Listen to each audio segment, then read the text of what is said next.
Hengkangnya Dikri Yusron membuat posisi kiper Sriwijaya FC di Piala Indonesia 2019 harus diemban oleh Jufrianto, yang merupakan putra daerah Sumatera Selatan. Jufrianto yang ditemui usai latihan bersama tim mengungkapkan mimpinya untuk memperkuat Sriwijaya FC terwujud. Tidak ada beban untuk mengawal gawang Sriwijaya FC.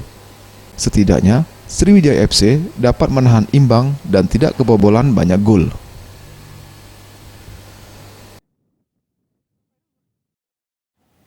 Kita tahu Madura tim besar, tapi Sriwijaya juga punya nama besar.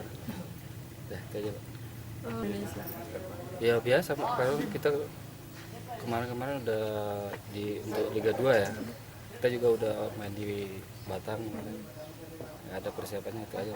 Jangan sampai banyak pemasukan. Kemarin main di Batam. Di Batang. Persibat.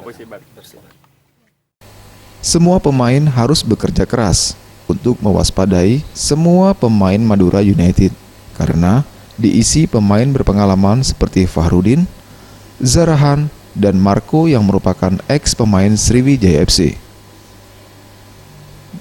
Tim Liputan Sriwijaya TV.